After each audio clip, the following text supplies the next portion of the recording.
Welcome to Doctor Warrick's podcast channel. Warwick is a practising cardiologist and author with a passion for improving care by helping patients understand their heart health through education. Warwick believes educated patients get the best health care. Discover and understand the latest approaches and technology in heart care and how this might apply to you or someone you love.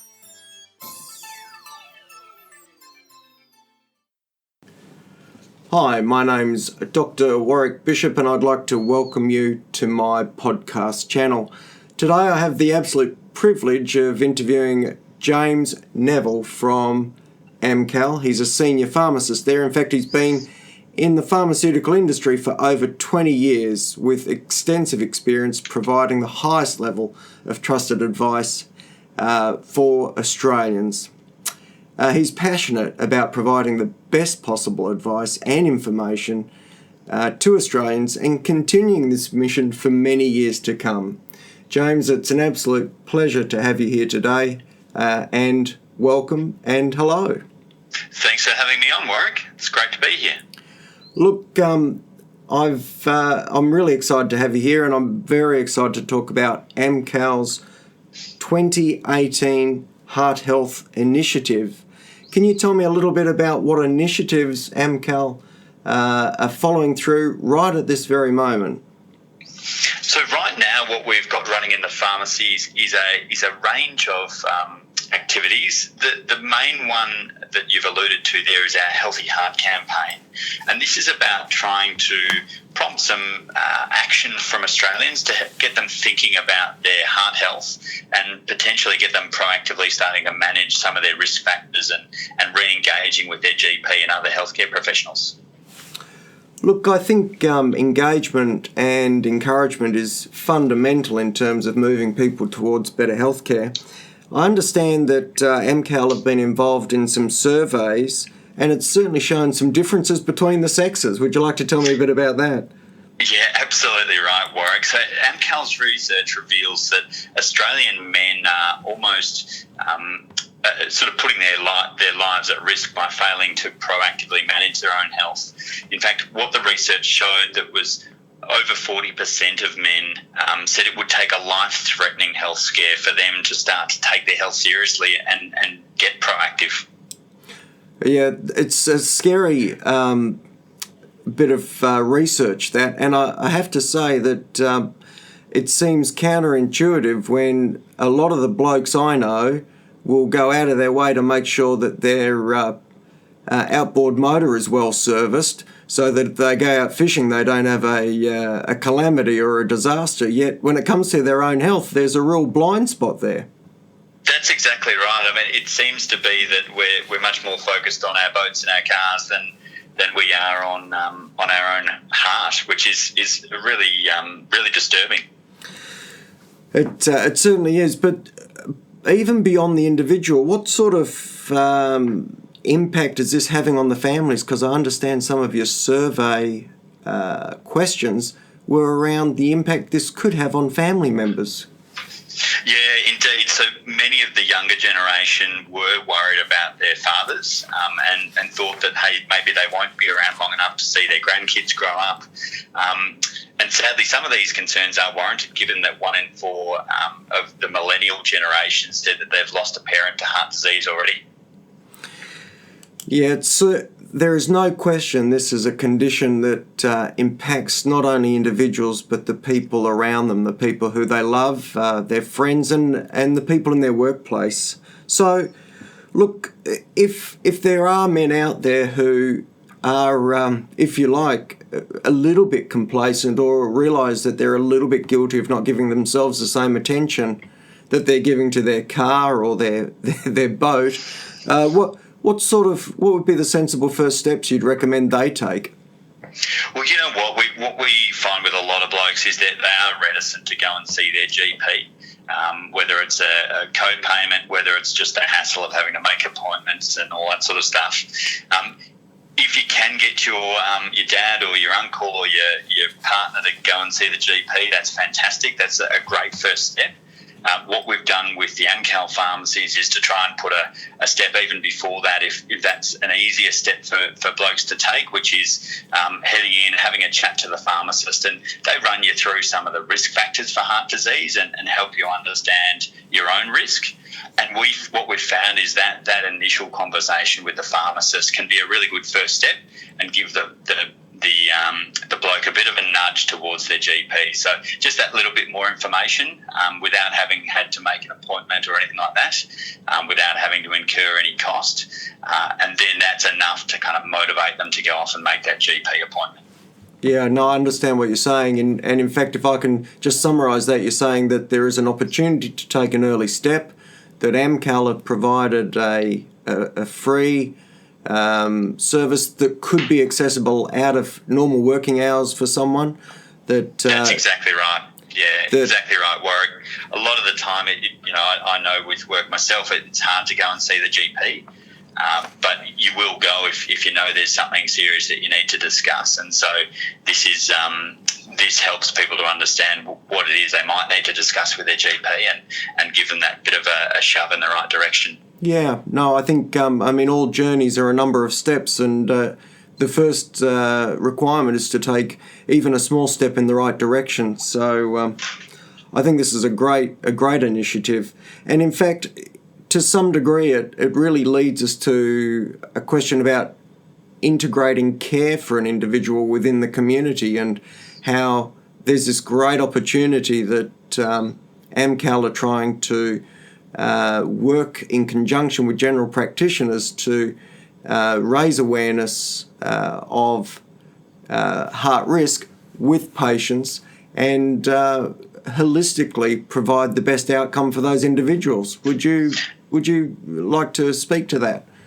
Yeah, what we've noticed over time is just a hell of a lot of research that suggests that people that are more educated about their health, people that have more information about their own health, whether it's knowing what their blood pressure is, whether it's knowing what their latest diabetes test is, whatever that information is, as long as they're helped to understand that information, the more they know about themselves and the more they proactively take ownership of their own health, the better outcomes they get. And so we think that rather than having a pharmacy sort of centred approach where pharmacists are the centre of the world, or a GP-centred approach where the GP is the centre of the world, we strongly believe that empowering patients with additional information and then helping them to, I suppose, create their own little healthcare team around them, to make sure that they've got their GP that they're seeing regularly, they've got their pharmacist that they see regularly, and if they're on medicines, that pharmacist knows the regular medicines they're on, any allergies they might have. And equally, getting off to see your physiotherapist if that's what you need, getting off to see a dietitian if that's what you need. But the more information you can have about your own health, we know you'll get a better outcome. Look, I think certainly from my own experience consulting and seeing patients, there's no question that patients get the best care if we're all working together and interacting and dovetailing with the services that we provide, not working individually in silos, for want of a better term.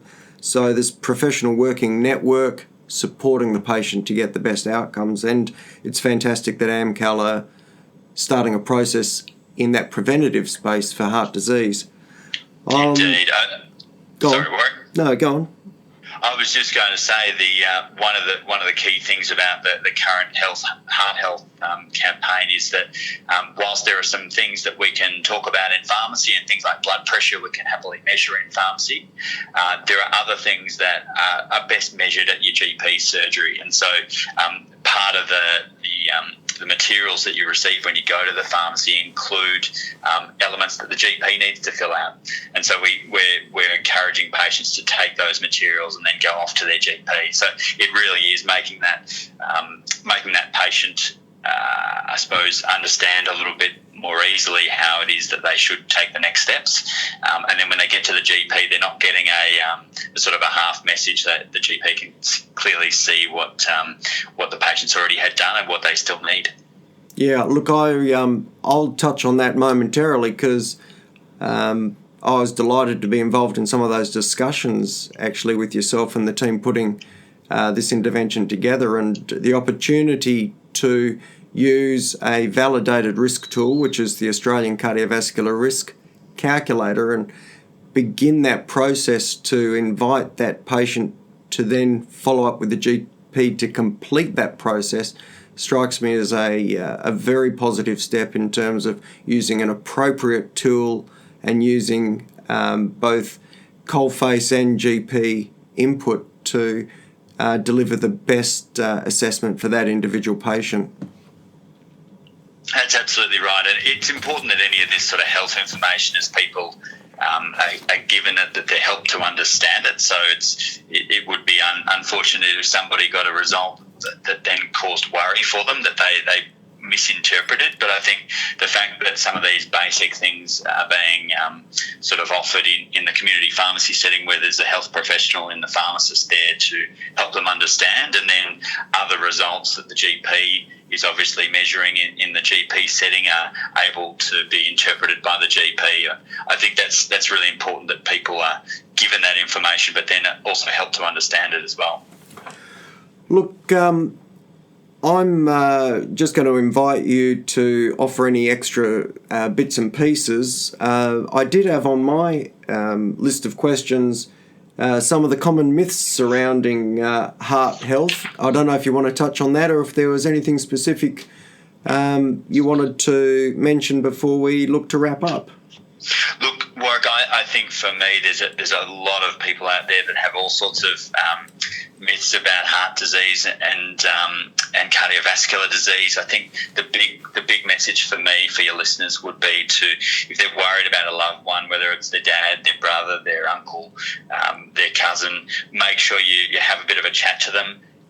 See if you can encourage them either to go and see a pharmacist, go and see their GP, just to get their risk factors checked.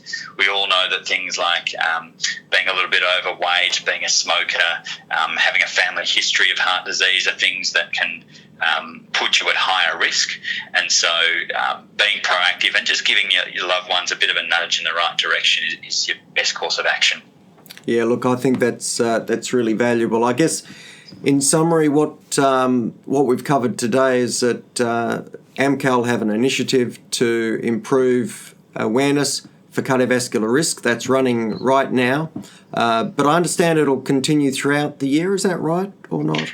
That's right, Warwick. So it's available whenever people are interested in learning more about their heart health. They can drop into any Amcal, and the pharmacist will be able to take them through these risk factors and help them understand what's relevant for them. So it's currently being some attention is being brought to it right at the moment, and for this next month, which is fantastic. But it's available ongoing.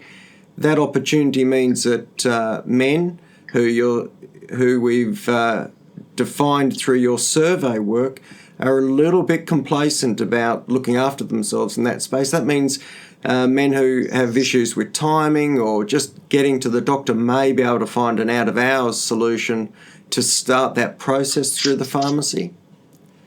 That the pharmacy process actually dovetails with what the general practitioner would do, and that there's an opportunity for family members to support their loved ones through this process of awareness, appropriate assessment and appropriate management, just to reduce this burden, this tragedy of heart disease.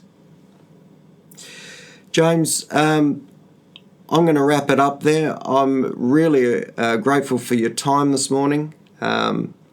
So thank you for sharing, and I genuinely hope that this heart health intervention by Amcal goes as well as we're all hoping. Thanks very much, Warwick. It's great to be on. And as I said for your listeners, make sure if you are worried about yourself or any of your loved ones, take that first step and understand your risk factors, because it's never too late to start changing some of those things that might contribute to either a heart attack or a stroke or something else. Well, you get nothing but agreement from a preventative cardiologist like myself on a parting remark like that. Again, thank you once more, James, and I wish you the very best. Thanks, Warwick. Okay, bye.